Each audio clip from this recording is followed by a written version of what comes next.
Hi hello welcome back to my channel Sonu Juhi's kitchen. ఇవాల్టి వీడియోలో పొంగల్ ఎలా తయారు చేసుకోవాలో ఈ వీడియోలో చూద్దాం. మీరు రెగ్యులర్గా చేసుకునే పొంగల్ కంటే ఒక్కసారి నేను చెప్పినట్లు ట్రై చేసి చూడండి. చాలా అంటే చాలా బాగుంటుంది.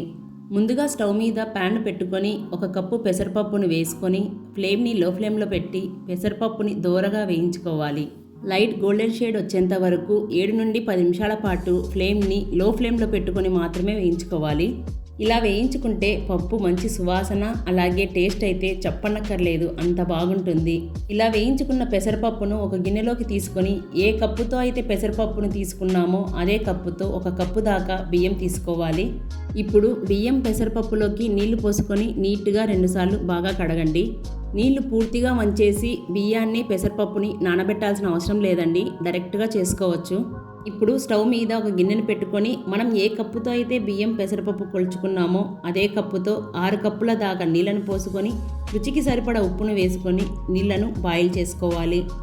ఇప్పుడు వేరొక బర్నర్ మీద కుక్కర్ని పెట్టుకొని 1 స్పూన్ బటర్ని వేసుకొని బటర్ పూర్తిగా కరిగిన తర్వాత ముందుగా మనం కడిగి పెట్టుకున్న పప్పు బియ్యాన్ని వేసుకొని మీడియం ఫ్లేమ్లో పెట్టుకొని బటర్లో ఒక 5 నిమిషాల పాటు పప్పు బియ్యాన్ని వేయించడం వలన మంచి టేస్ట్ అనేది వస్తుంది.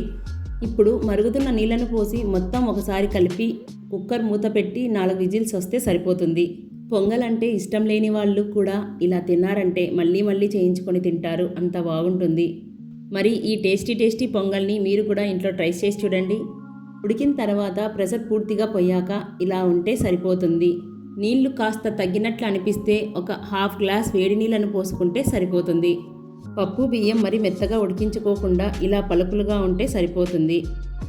ఇప్పుడు స్టవ్ మీద ప్యాన్ పెట్టుకొని 2.5 స్పూన్ల నెయ్యిని వేసుకొని నెయ్యి పూర్తిగా వేడయ్యాక 1/2 టీ స్పూన్ మిరియాలు, 1/2 టీ స్పూన్ జీలకర్ర, 4-5 పచ్చిమిరపకాయలను సన్నగా కట్ చేసుకొని వేసుకోండి.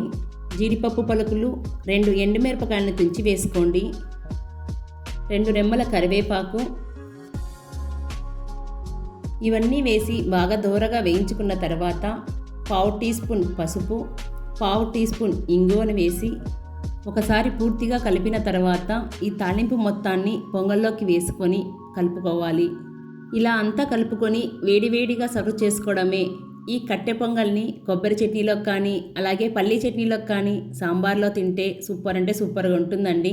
సో ఫ్రెండ్స్, రుచిలో మాత్రం సూపర్ అంటే నమ్మండి. మరి ఈ కట్టె పొంగల్ని మీరు కూడా ఇంట్లో ట్రై చేయండి. ట్రై చేసి టేస్ట్ చేశాక మీ ఫీడ్బ్యాక్ని నాతో షేర్ చేసుకోవడం అస్సలు మర్చిపోకండి.